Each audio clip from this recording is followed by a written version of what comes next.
ngalan ng Ama at ng Anak at ng Espiritu Santo. Amen.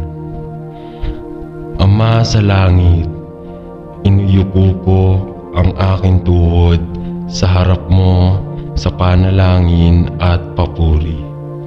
Humantong at gabayan ako ngayon sa lahat ng iyong sinasabi at ginagawa. Naway lumakad ako sa espiritu at katotohanan ngayon at maging sensitibo sa iyong banayad na patnubay.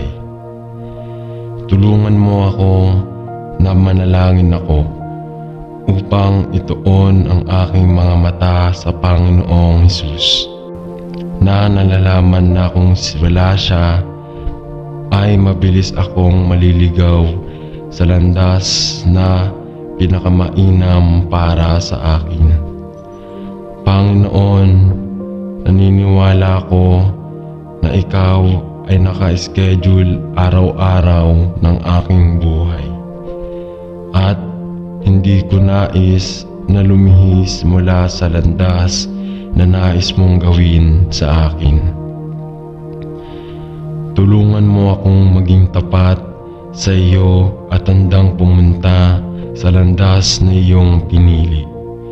Alam na ito ay maaaring sumalungat sa aking sariling mga hangarin at kagustuhan. Paunlarin mo sa akin ang isang puso na nalulugod na gawin ang iyong kalooban upang ang mga pananabik ng aking puso ay maiayon sa iyong mga plano at layunin at ang iyong kalooban para sa aking buhay.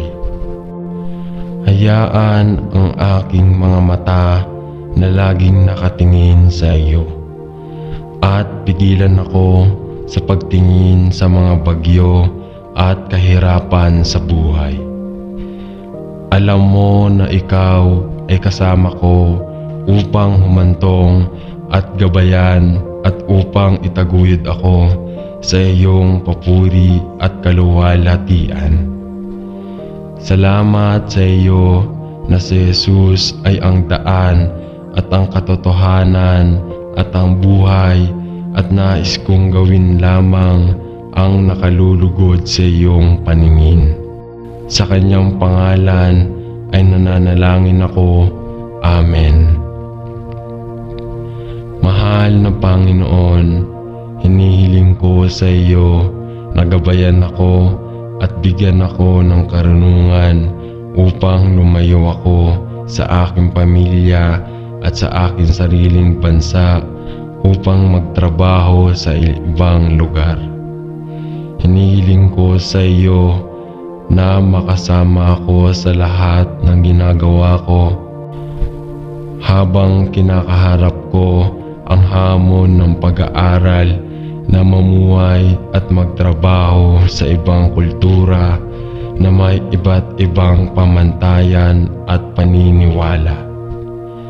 Paganahin akong umangkop sa mga pagkakaiba ngunit hindi mahuli sa mga bagay ng mundong ito.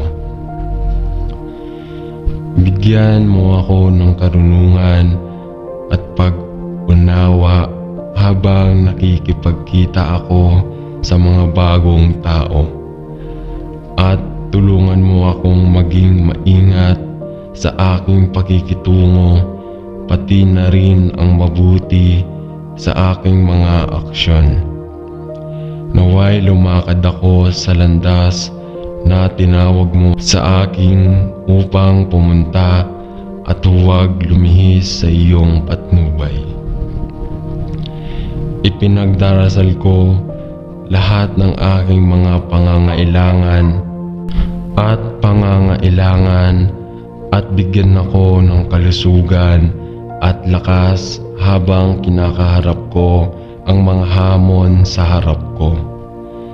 Naway ako na ang pinakamahusay na maaari kong maging sa lugar na tinawag mo sa akin upang pumunta. Sumama ka sa lahat ng aking mga mahal sa buhay na aking iniiwan at panatilihin silang ligtas sa mga bisig ni Jesus araw-araw. Pagsama-samahin tayo sa iyong paraan at sa iyong sariling magandang panahon. Hinihiling ko ito sa pangalan ng aking tagapagligtas, si Jesu Kristo. Amen. Tulungan mo ako, Panginoong Hesus, upang panatilihin ang aking buong pagtuon sa iyo. Ang buhay ay nagiging mahirap at mahirap na kung minsan ay hindi madaling manatiling mga mata ng aking puso na nakatingin kay Jesus tulad ng alam kong dapat. Dahil kung wala siya, wala akong magagawa. Kung minsan, Panginoon, pakiramdam ko ay nawawalan ako ng paraan sa buhay, ngunit alam ko na habang nagpapahinga ako sa iyo, maririnig ko ang malumanay ng mga pahiwatig mula sa iyong espiritu na nagsasabi, ito ang paraan ng paglalakad ng Panginoon dito. Minsan, Panginoon, inaamin ko na kapag ang mga bagay ay nagiging matigas, sinusubukan ko sa aking sariling lakas na ayusin ang aking sariling mga problema at alamin kung ano ang dapat kong gawin sa aking sarili nang hindi muna lumingon sa iyo at hindi may iwasang tila mali ang pagpili ko. Alam ko na mayroon kang isang plano para sa aking buhay at alam ko rin na ang pamumuhay sa mundong ito ay hindi madali. Ngunit alam ko na ang aking kasangkapan ay nasa iyo at ang iyong lakas ay ginawang perpekto habang ako ay nagpapahinga sa iyo. Tulungan mo akong ilapat ang katotohanan ito sa aking buhay. Gabayan mo ako, Panginoon, sa lahat ng mga hadlang sa buhay at tulungan mo ako sa maraming mga pagpipilian na kailangan kong gawin araw-araw. Naway talagang matuto akong tumingin sa iyo bilang aking gabay at lakas. Sa pangalan ni Jesus ay nananalangin ako. Amen. Ama Diyos, alam ko na ang landas ng buhay na aking tinatahak ay puno ng mga paghihirap at mga problema. Ngunit Panginoon, pinagkakatiwalaan kita upang humantong at gabayan ako sa landas ng buhay dahil ikaw ay ipinangako na maging sa akin upang humantong at upang gabayan, upang palakasin at upang makatulong. Huwag mawawalan ako ng paningin kung sino ako kay Kristo at tulungan mo akong magtiwala sa iyo sa lahat ng bagay. At huwag mo akong kalimutan, alam na ako ang iyong anak at mas dakila ang siya na nasa akin kaysa sa nasa mundo. Salamat na ikaw ang aking pastol na nangako na mumumuno at gagabay, magpoprotekta at magsusulong. Salamat na ikaw ang aking depensa at ang aking tagapagtanggol at na iyong ipinangako na magiging aking kasalukuyang tulong sa mga panahong iyon ng hindi inaasahang mga paghihirap at pagsubok. Salamat, Panginoon, na kayo'y manatiling tapat at maaasahan kahit na ako'y naliligaw sa landas na iyong inilatag para sa akin.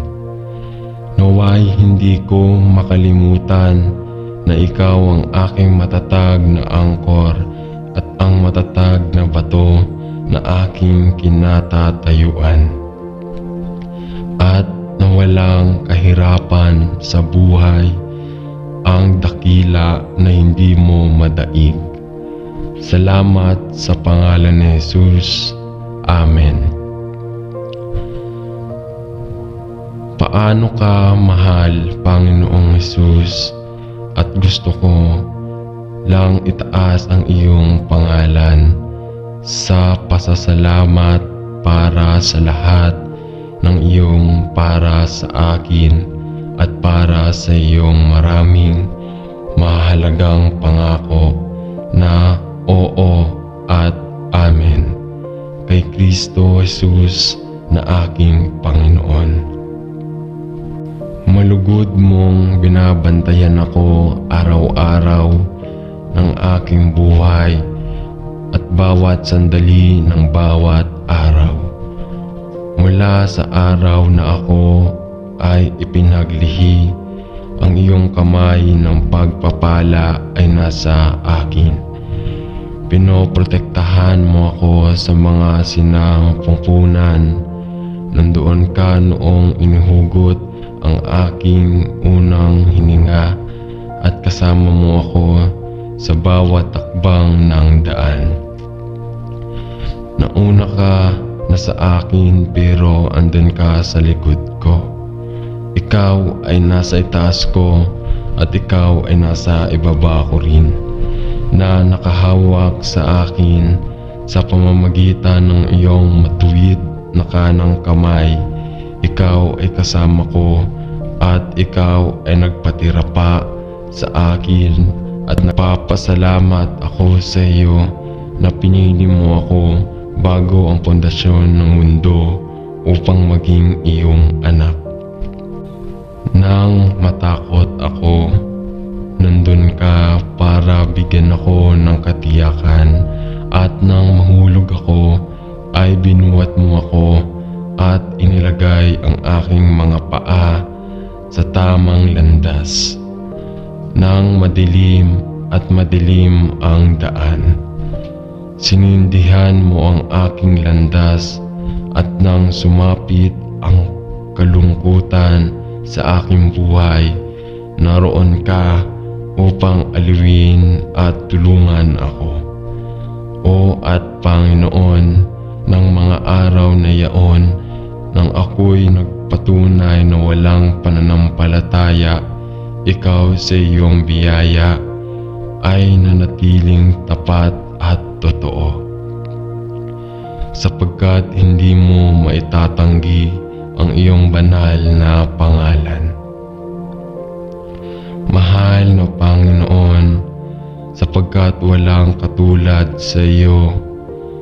Salamat sa pagiging aking Panginoon at aking Diyos. Sa pangalan ni Jesus ay nananalangin ako. Amen. O aking Ama, tulungan mo akong lumakad bilang isang bata na naghahanap ng patnubay mula sa kaniyang ama habang naglalakad sila sa gitna ng maraming panganib. Tulungan mo akong huwag matakot hanggat naglalakad ako malapit sa iyo. Ang iyong mga paraan, o ang Diyos, ay mas mataas kaysa sa aming mga paraan, at kadalasan ay hindi namin naintindihan.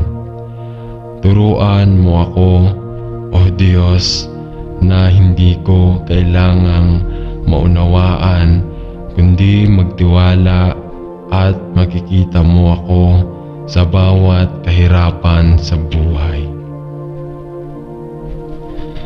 Kapag malapit ka na hindi ako natatakot, gusto kong mag-draw malapit sa Panginoon, sa katiyakan na kapag ginawa ko, draw niya sa akin. Sa pangalan ng Jesus.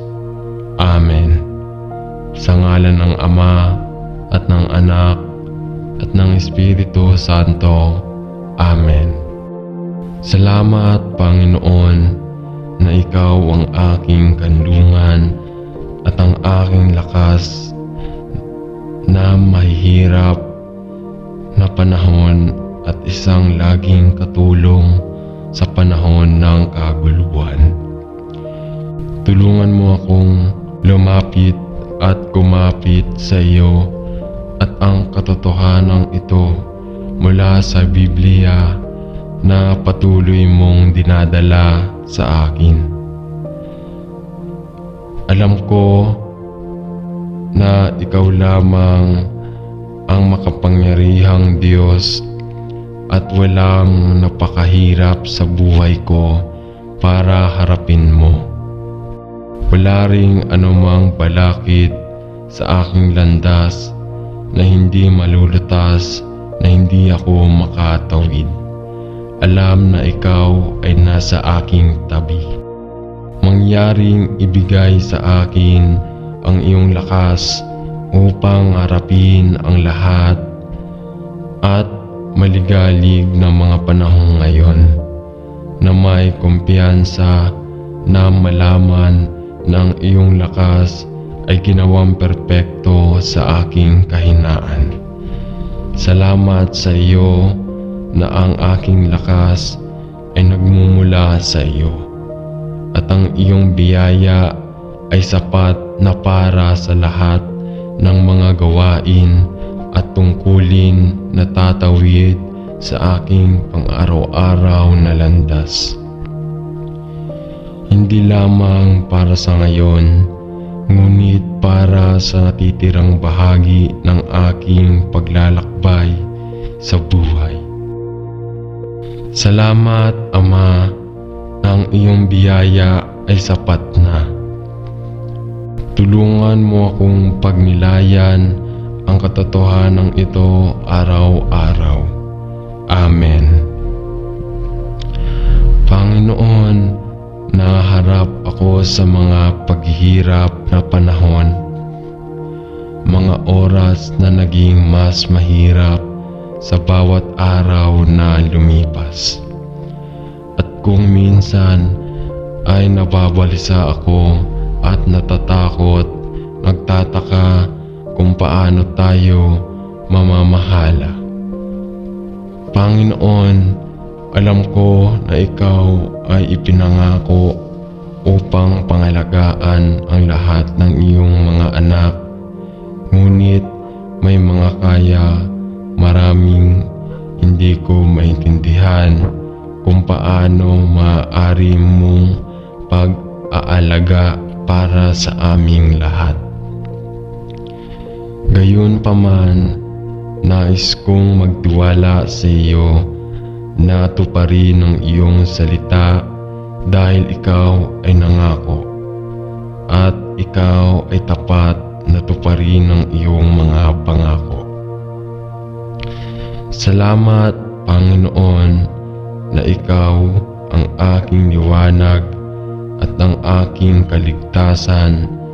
Alam kong walang dapat ipag-alala kapag ikaw ang aking lakas at manatili. Panginoon, naniniwala ako na mayroon kang magagawa. Mangyaring tulungan mo ang aking kawalan ng pananampalataya sa Panginoong Hesus. Sapagkat nalalaman ko na kapag ikaw ang katibayan ng aking buhay, ay walang dapat ikatakot. Salamat, Lord. Salamat. Amen.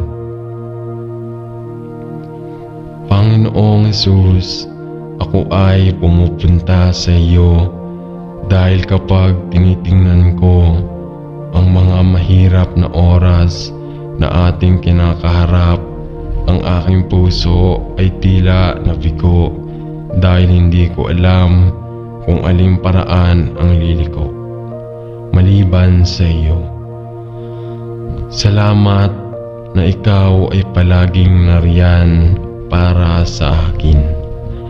At salamat sa iyo na palagi mong pinagdadaanan ang iyong tulong sa oras ng pangangailangan at laging nasa tamang oras at palaging nasa tamang paraan. Panatilihin mo ako mula sa takot sa kung ano ang maaaring dalhin bukas. Alam na hindi ko kailangang matakot o matakot sapagkat ikaw ay nangako na ibibigay ang lahat ng aking mga pangangailangan ayon sa iyong mga kayamanan sa awa. Salamat, Panginoon, para sa iyong salita na may napakaraming na magagandang katotohanan at magagandang pangako. Sinasabi nito sa akin na palagi kang nandiyan upang tumulong kapag mahirap ang panahon. Salamat sa banal na kasulatang ito mula sa Biblia na ibinigay sa akin ng isang tao ngayon. Huwag kang matakot sapagkat ako'y kasama mo. Huwag kang madismaya sapagkat ako ang iyong Diyos. Palalakasin kita at tutulungan kita. Aking itataguyod kayo ng aking matuwid na kanang kamay. Salamat sa iyo para sa kaibig-ibig na katotohanan at para sa maraming mga pangako na iyong ibinigay sa lahat ng iyong mga anak. Naway magpahinga ang aking puso sa iyo, Panginoon, at ilayo mo ako sa takot sa may hirap na panahong ito. Sa pangalan ni Jesus ay nananalangin ako. Amen. Loving Lord, ikaw ang nagbibigay sa lunok ng pugad nito at nagpinta ng mga bulaklak sa gilid ng daan na may ganitong makulay na mga kulay. At alam ko na kung nagmamalasakit ka ng buong pagmamahal sa mga ibon, sa himpapawid at sa mga bulaklak sa parang gaano pa kaya ang iyong kagandahang loob na ibinuhos sa bawat isa sa iyong mga anak. Panginoon, alam ko ang katotohanan ito at nagtitiwala ako sa iyong salita ng katotohanan. Ngunit alam ko rin na tayong mga anak mo ay mabubuhay sa pamamagitan ng pananampalataya tulad ng mga ibon at mga bulaklak nang hindi nagsusumikap na gawin ang lahat ng ating sarili. Ngunit sa halip ay nagtitiwala sa iyong probisyon. O Panginoon, kami ay nahaharap sa mga maraming mga paghihirap sa mga may hirap na oras. Alam ko na napakaraming iba pang mga pamilya ang nahihirapang mabuhay at kung minsan ay mahirap magtiwala sa iyo na ibigay ang lahat ng aming mga pangangailangan.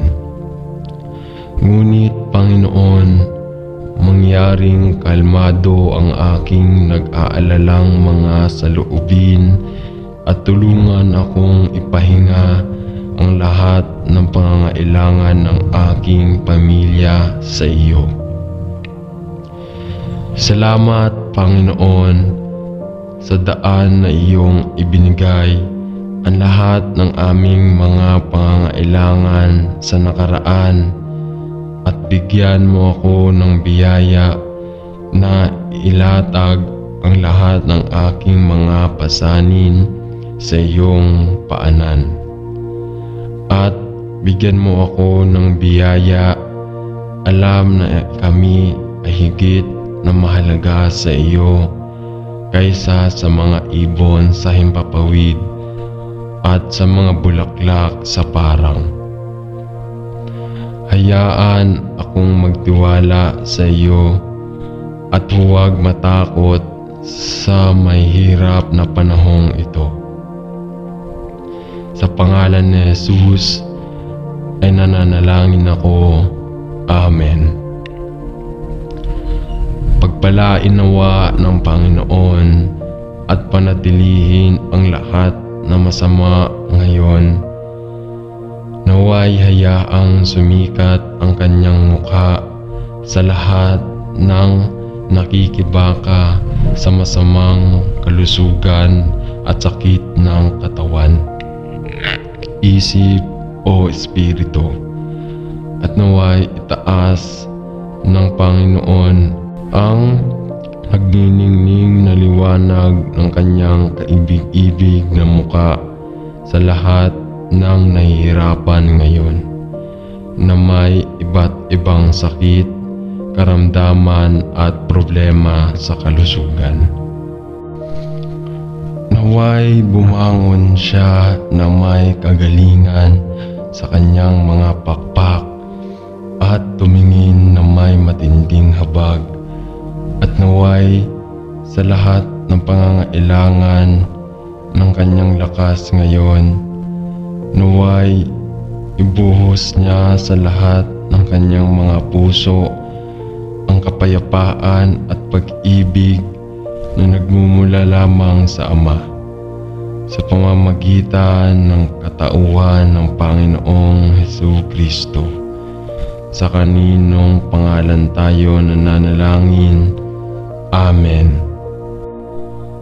Ama sa langit, tila ako ay tinamaan ng maraming karamdaman ng sabay-sabay at tila hindi alam ng mga doktor kung bakit ito nangyayari o kung paano ako tratuhin. Panginoon, alam mo na kung ano mismo ang mali sa aking katawan at hinihiling ko na idirekta mo ako patungo sa tamang paggamot. Hindi alam upang itago ang mga kondisyon na sumasalakay sa aking katawan, ngunit upang hanapin ang ugat ng problema at paganahin itong gumaling. Panginoon, alam ko na kami ay natatakot at kamangha-mangha na ginawa at na alam mo pa nga ang mga bilang ng mga buhok sa aking ulo. Kilala mo ako bago ako isinilang at naka-schedule araw-araw ng aking buhay. Kaya ang sakit na ito ay hindi inasahan sa iyo. Pagalingin mo ako, Panginoon, nananalangin ako. Sa anumang paraan, tila pinakamahusay sa iyo. Panginoon, ipakita mo sa akin kung ano ang dapat kong gawin. Nanalangin ako kung kailangan kong baguhin ang aking mga gawi sa pagkain, alisin ang isang bagay mula sa aking dieta o gawin ang isang bagay na hindi ko naisip. Hinihiling ko na idirekta mo ako o mag-prompt sa ibang tao na bigyan ako ng payo. Panginoon, naghihintay ako sa iyo at nananalangin na sa iyong panahon at sa iyong paraan, hindi mo lamang ibabalik ang aking katawan sa buong kalusugan at lakas. Ngunit ibibigay mo sa akin ang iyong kapayapaan at katahimikan sa aking puso, na nalalaman na sa lahat ng mga bagay ako'y ligtas sa mga bisig ng aking tagapagligtas. Sa kaninong pangalan ako nananalangin. Amen. Mapagmahal na Panginoon, gusto ko lang iangat ang aking mahal na kaibigan sa iyo na naging isang kaaliwan at lakas sa akin sa loob ng maraming taon. Ngunit sa wakas ay na-admit sa isang hospital kung saan ipapasa niya ang kanyang huling ilang linggo ng buhay sa dignidad at paggalang, habang ang kanyang buhay ay umaagos mula sa kanya. Lord, alam kong mamimiss ko siya ng sobra. Sumama ka sa kanyang Panginoon sa bawat sandali ng araw at gabi. Salamat Ama na siya ay aalagaan sa gayong mapagmalasakit at maunawaing kapaligiran. Sumama ka sa mga tauhan na dadalo sa kanya habang ang kanyang buhay ay dumadaloy mula sa kanya at kay Lord. Ipinagdarasal ko na malaman niya ang iyong presensya sa kanya bawat sandali ng araw. Panginoon, alam ko na siya ay handa at nananabik na salubungin ka ng harapan.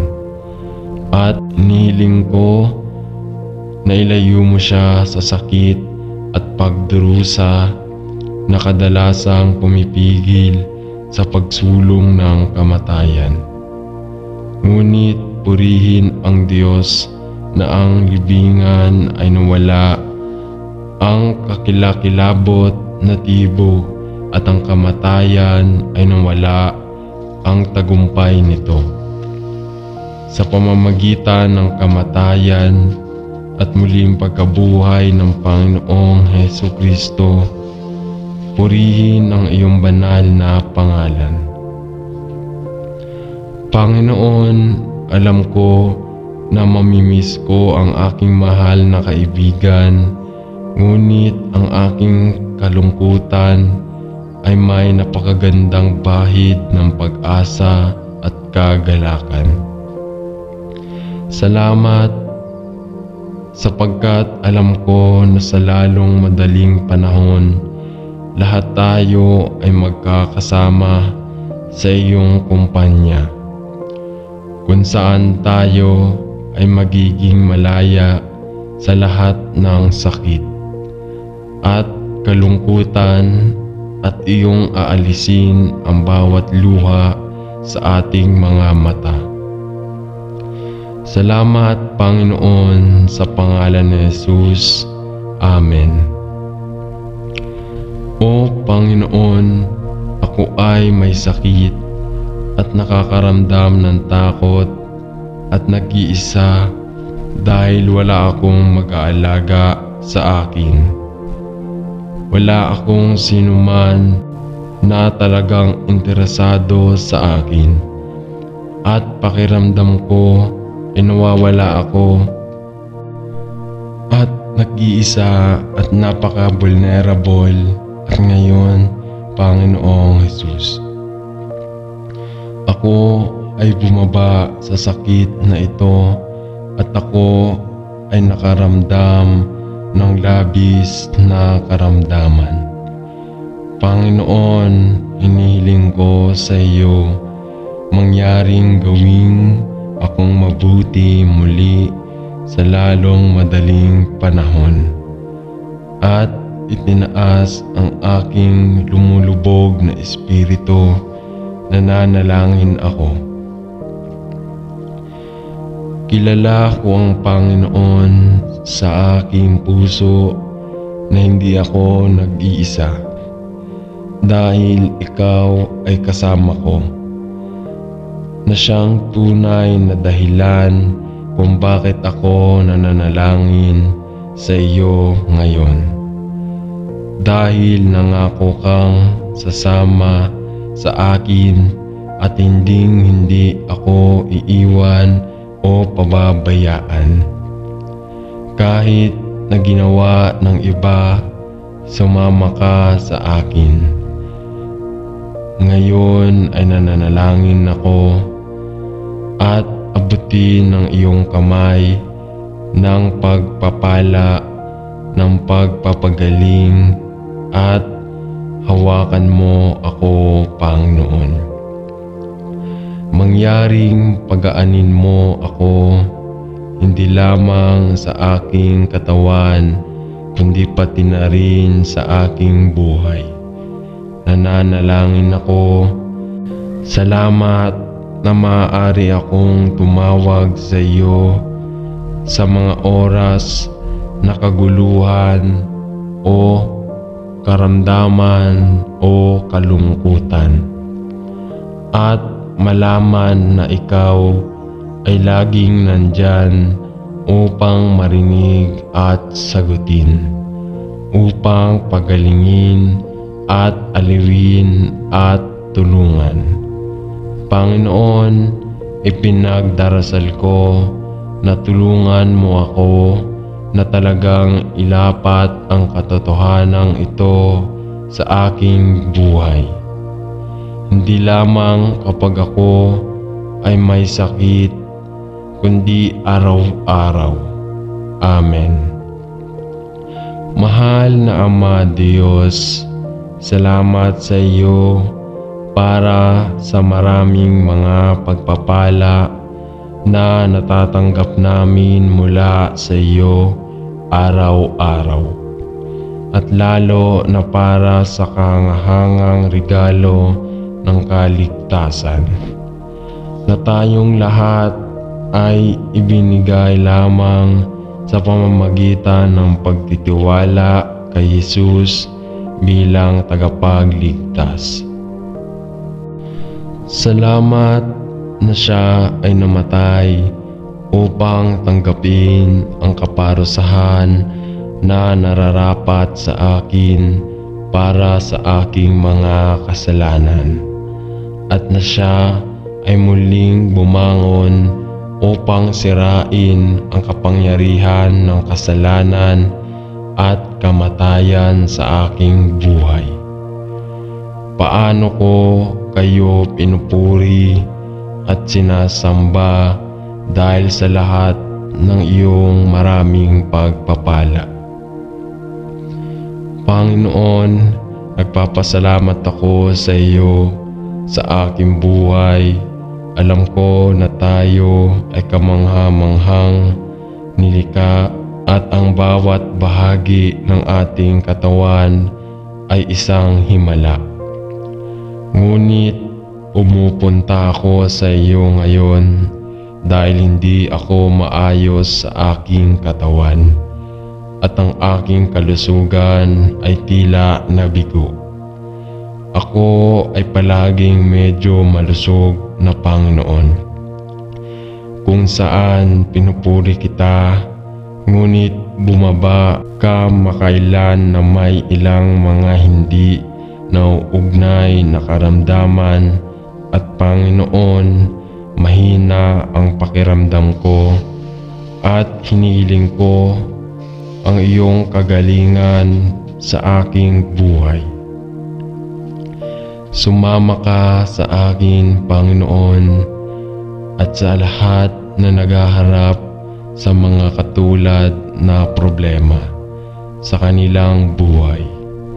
Panginoon, tila napakaraming tao na alam kong nagkaroon ng isang uri ng problema sa kalusugan at hinihiling ko lang sa iyo na bisitahin ang bawat isa sa atin sa oras na ito ng sakit.